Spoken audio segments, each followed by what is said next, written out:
আমরা জানি শব্দকে অর্থগত দিক থেকে তিন ভাগে বিভাজিত করা হয়। এক, যৌগিক; দুই, রূঢ় বা রূঢ়ি; তিন, যোগরূঢ়।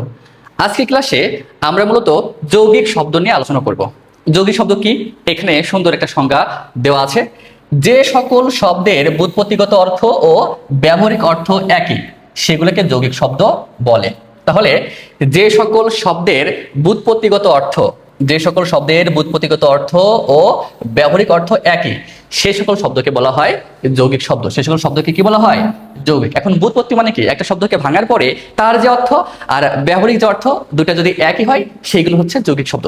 যেমন মিতালি। মিতালি এই শব্দকে ভাঙলে হয় মিতা যোগ আলী। মিতা যোগ আলী। এখন এই মিতালি আর মিতা যোগ আলী এই দুটার অর্থ একই, মিতার ভাব বা বন্ধুত্ব। গায়ক এই শব্দটাকে ভাঙলে হয় গই যোগ অক। গই যোগ অক। গায়ক মানে হচ্ছে যে গান করে, অর্থাৎ এই শব্দের অর্থ গান করে, তার মানে ভাঙলে পরে যে অর্থ আর ব্যবহারিক অর্থ একই। কর্তব্য।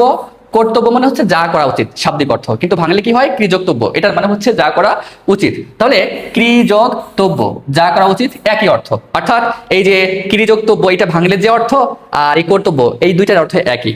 বাবু আনা, বাবু যোগ আনা। বাবু যোগ আনা অর্থাৎ বাবুর ভাব। বাবুর ভাব। তাহলে বাবু আনা মানেই হচ্ছে বাবুর ভাব। অর্থাৎ এই যে বাবু যোগ আনা মানেও যা, বাবু আনা মানেও এক। পাঠক।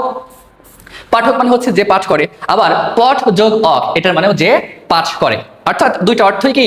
একই। তাহলে আমরা দেখতেই পাচ্ছি মিতালি, গায়ক, কর্তব্য, বাবনা, পাঠক প্রত্যেকটা শব্দ ভাঙলে আর ব্যবহারিক যে অর্থ দুইটা একই। এরপর এগুলো দেখি। মধুর। মধুর এই শব্দটা ভাঙলে হয় মধু যোগ র। এখন এই দুটা ভাঙার পরে এই মধু যোগ র এর যে অর্থ আর মধুর শব্দের অর্থ একই, মধুর মতো মিষ্টি গুণযুক্ত। পাগলামি। পাগলামি শব্দটাকে ব্যবস্থিত করলে হয় পাগল যোগ আমি। অর্থ কি দাঁড়াচ্ছে? পাগলের ভাব। দৌহিত্র। দৌহিত্র এটাকে ভাঙলে হয় কি? দুহিতা যোগ ইষ্ণ মানে কন্যার পুত্র বা নাতি।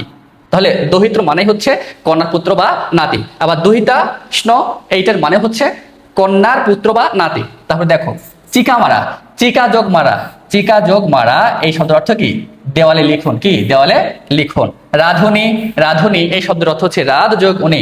রাধ যোগ উনি, যে রাধে বা রান্না করে। অর্থাৎ দুইটার ব্যুৎপত্তিগত অর্থ বা এই যে ব্যবহারিক অর্থ একই। আশা করি বুঝতে পেরেছো যে যৌগিক শব্দ হচ্ছে সেই সকল শব্দ যেগুলো ভাঙলে পরে আর ব্যবহারিক অর্থ একই রকম, কোনো পরিবর্তন নেই, এরকম শব্দকেই বলা হয় যৌগিক শব্দ। আশা করি বুঝতে পেরেছো। ধন্যবাদ।